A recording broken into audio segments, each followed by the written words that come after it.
Qué interesante, qué interesante. ¿Alguna referencia adicional? ¿Alguna otra referencia? Ok.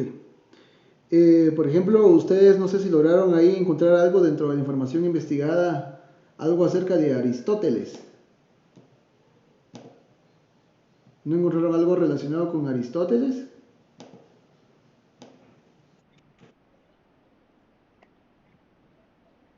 Ah, por favor, no hay problema.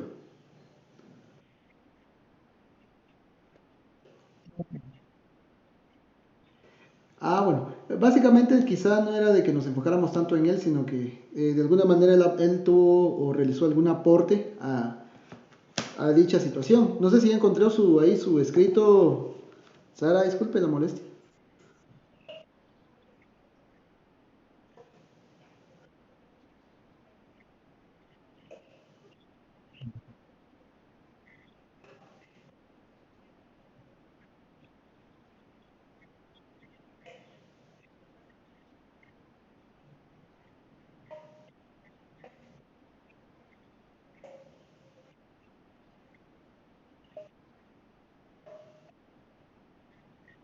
Oh, miren qué interesante. Gracias, muchas gracias Heidi. ¿Sí? En Guatemala, ¿sabían ustedes que del año 83 para abajo, al menos en Guatemala, no existía el IVA como tal? O sea, de alguna manera los impuestos eran tomados de distinta forma, como hoy en día nosotros lo conocemos, pero cuando Efraín Ríos Montt, en el famoso gobierno de facto, ¿verdad? Hizo un golpe de Estado, ¿sí? Eh, de alguna manera, él fue quien fue el precursor del impuesto al valor agregado. Él fue quien promulgó la ley del IVA, ¿sí? Dicha ley tiene vigencia hoy en día, ¿verdad?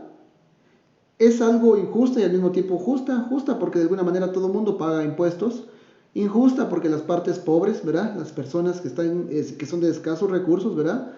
A la larga tienen que pagar los mismos impuestos que paga la gente que posee mucho dinero, ¿verdad? Los impuestos técnicamente, ¿sí, digo?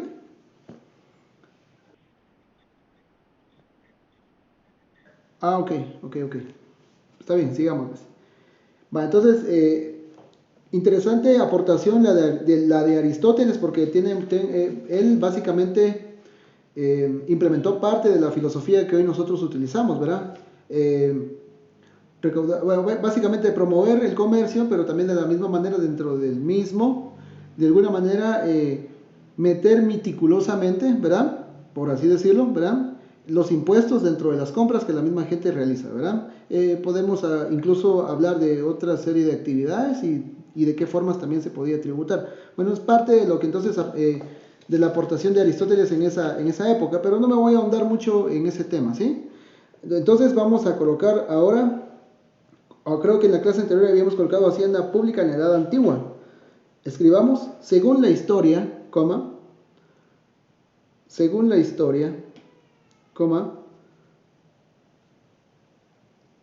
la hacienda pública se remonta,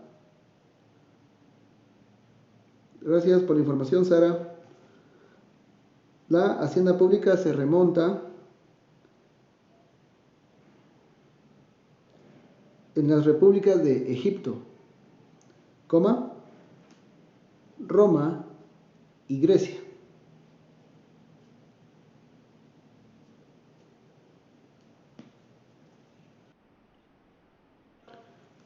A las repúblicas de Egipto, coma, Roma y Grecia.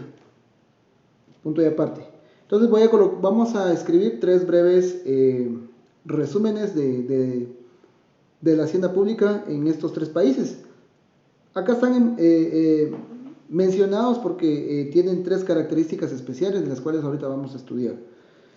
Anotemos como subtítulo Egipto, ¿verdad? Estamos hablando de hacienda pública, no vamos a hablar de la historia del país, vamos a hablar sobre hacienda pública.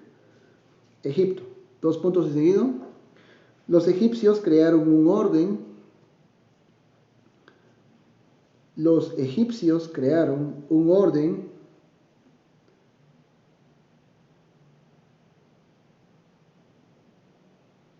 legislativo, coma,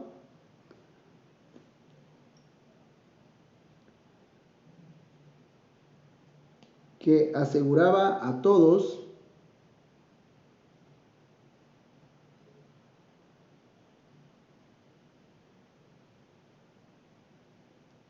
coma,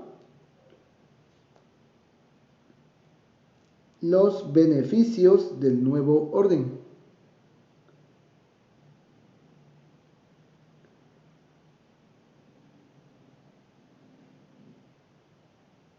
Los beneficios del nuevo orden, coma,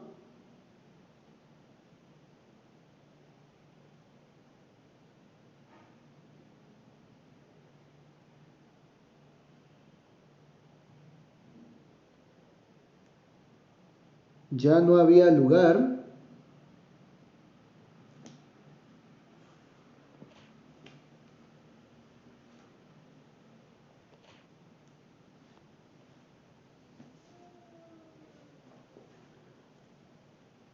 para un proletariado, así como se escucha, para un proletariado PR, proletariado mísero.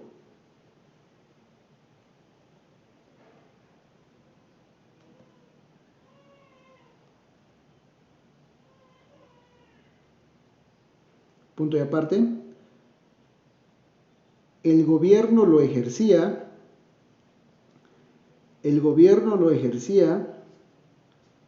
el clero,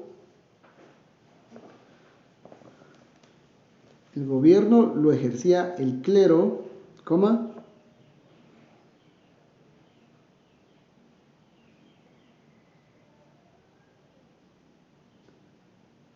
quien era dueño de la séptima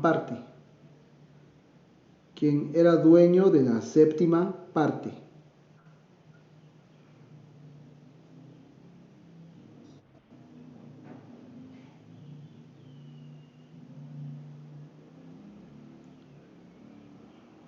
De las tierras laborales de Egipto.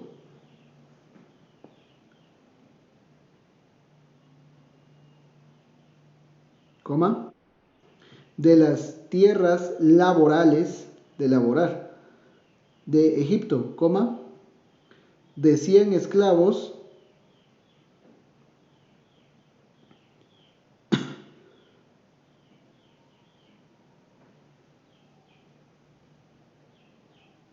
y de 500.000 cabezas.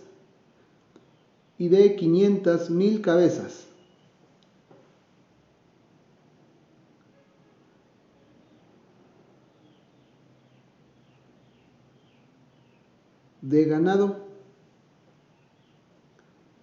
Y de 500.000 cabezas de ganado. Punto y coma.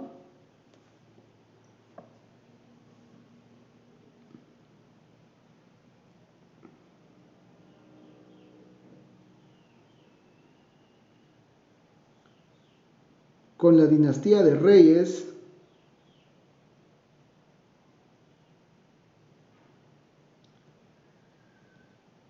sacerdotes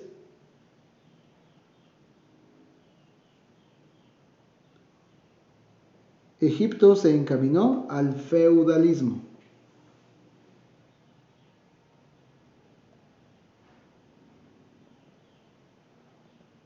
Bueno, vamos a hablar un poquito acerca de la hacienda pública antigua en el caso de se encaminó al feudalismo. Feudal.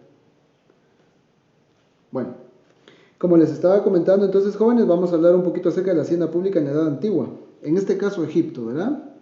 Eh, Egipto se caracterizaba, jóvenes, por el hecho de que la forma en como ellos trabajaban es decir, bueno, nosotros somos los gobernantes de Egipto y nosotros tenemos que tener derecho, ¿verdad?, a la séptima parte de las tierras laborales. Es decir, por mencionarlo hoy en día, acá, al menos en Santiago, es un pueblo que se caracteriza por contar con gente que posee sus propiedades, ¿verdad? Tiene terrenos quizá a los alrededores del pueblo, porque ya casi en el centro la mayoría son casas. Pero póngase usted en el lugar de las personas de esa época, ¿verdad? Póngale que usted era el dueño de algunos terrenitos. Si usted tenía, por ejemplo, sus 10 cuerdas de terreno, ¿verdad? Egipto se apropiaba de 7 y solo 3 eran por derecho suyas, ¿verdad? ¿Por qué? Porque esa era la ley de esa época, ¿verdad? Eso es lo que ellos exigen. Claro que era injusto, no era nada justo, pero estamos hablando de tiempos antiguos. Al mismo tiempo dice que Egipto era dueño de 100 esclavos y de 500.000 cabezas, ¿verdad? ¿Quiénes dirigían? ¿Quién era el clero? El clero básicamente, por así decirlo, era la gente poderosa que tenía a su favor el ejército de esa época, porque quien se negase a cooperar con lo que el clero demandaba en esa época, pues obviamente iba a ser perjudicado incluso hasta con la misma muerte, ¿verdad? Entonces las personas que no querían aportar lo que Egipto les exigía, entonces ya el clero utilizaba la fuerza para poder apropiarse de los bienes. De esta manera, entonces, de alguna forma, prácticamente injustamente, se trabajaba la hacienda pública en esa época, ¿verdad? Entonces dice que acá, con la dinastía, dice, de reyes, sacerdotes, Egipto se encaminó al feudalismo. Recordemos de que en el feudalismo lo que ahí corresponde es de que una persona que tenía sus propios bienes, ¿verdad? Que de alguna manera quizás no era parte del clero, sino que era una persona adinerada, por decirlo así, ¿verdad? Tenía la opción de decir, bueno, me voy a comprar 10 esclavos, o mejor dicho, me voy a llevar a estas personas que están acá en la calle indefensas, yo me voy a hacer cargo de ellas, les voy a dar trabajo, y luego de un tiempo les voy a dar su libertad, o bien les voy a dar un pedacito de tierra, ¿verdad? De alguna manera a eso se le correspondía el feudalismo. Trabajaban, por ejemplo, como esclavos de esta persona, pero con la diferencia de que tal vez este señor le daba un mejor trato a los esclavos, les daba comida, quizás les daba dónde dormir, no de la mejor manera cómoda posible, pero sí les daba dónde estar.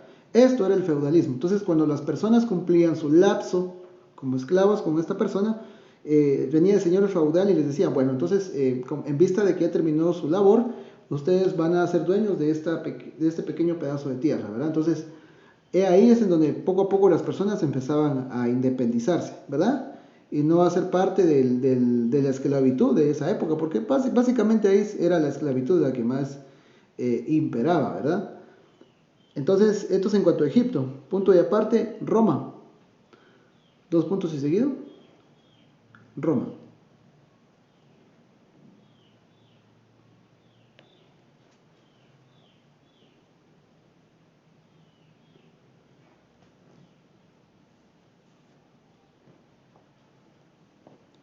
Se realizaron, se realizaron estudios jurídicos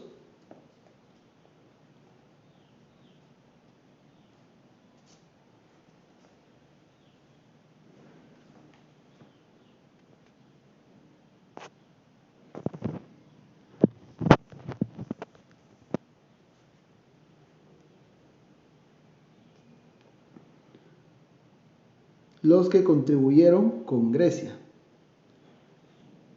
Los que contribuyeron con Grecia.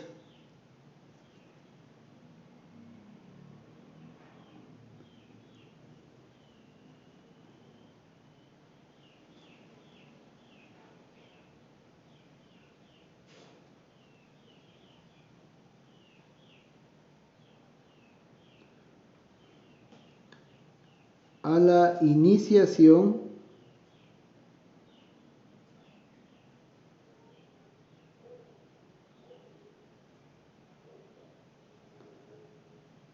de los estudios hacendarios. La palabra hacendario es con H al principio, ¿sí? De los estudios hacendarios, coma,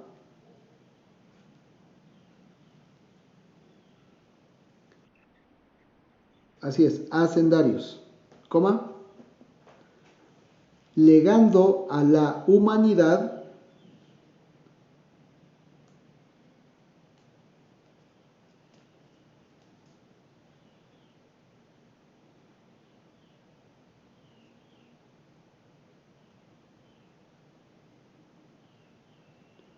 los conceptos fundamentales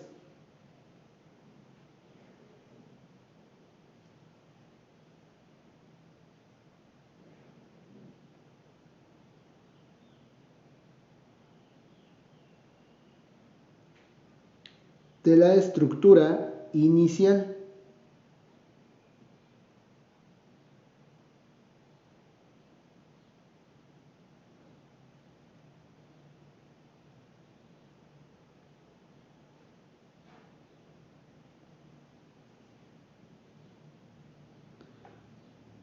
de los impuestos con la creación del, colocamos entre comillas,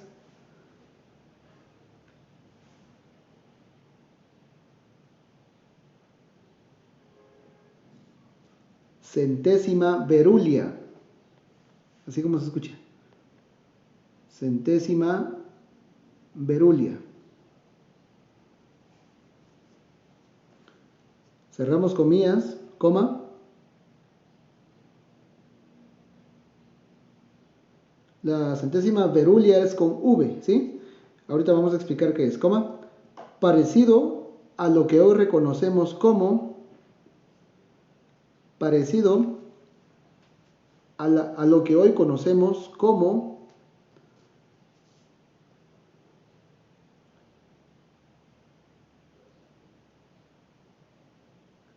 impuesto sobre la renta. Impuesto sobre la renta. Punto y aparte.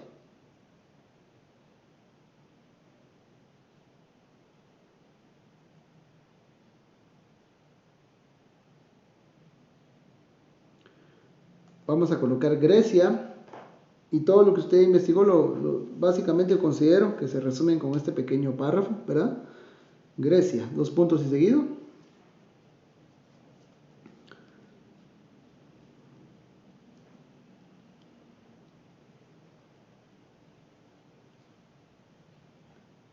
Aristóteles recomendaba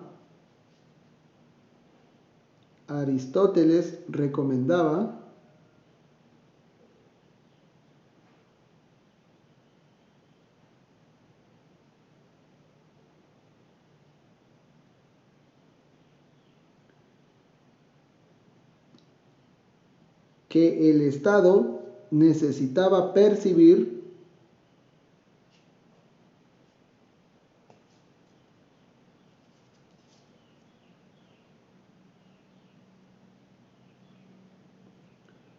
por parte de los habitantes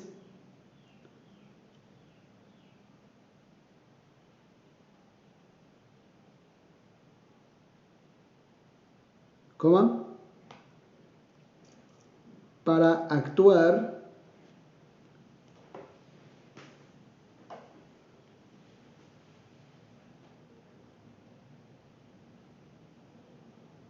independientemente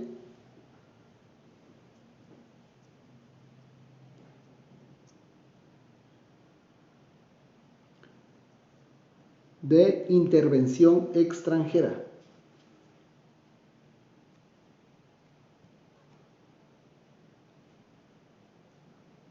Ok, bueno. Todos tenemos ya una noción general, entonces, jóvenes, de cómo las cosas antiguamente se acostumbraban a practicarse, ¿verdad?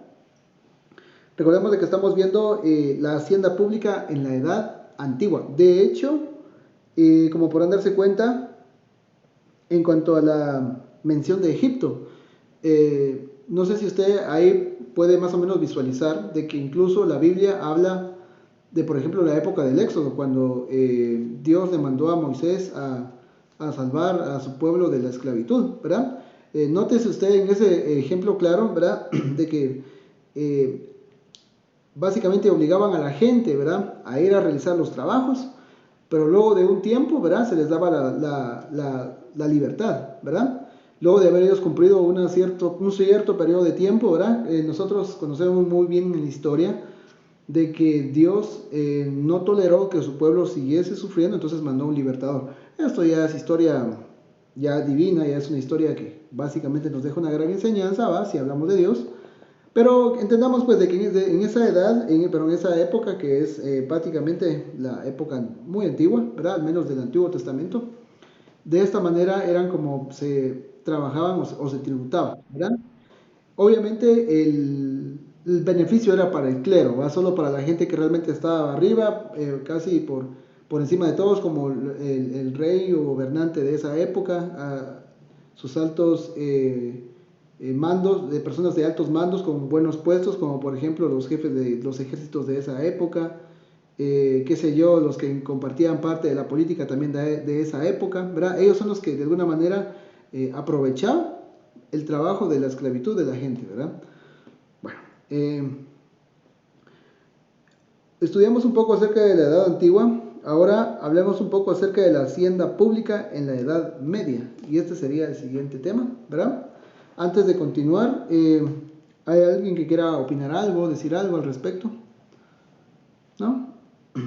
Bueno, vamos a anotar lo último, vamos a ver un último párrafo, una breve explicación y vamos a finalizar, ¿verdad?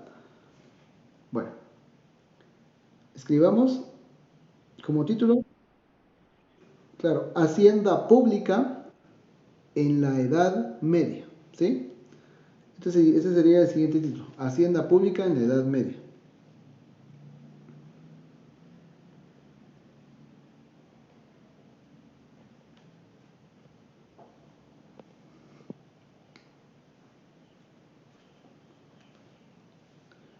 En España,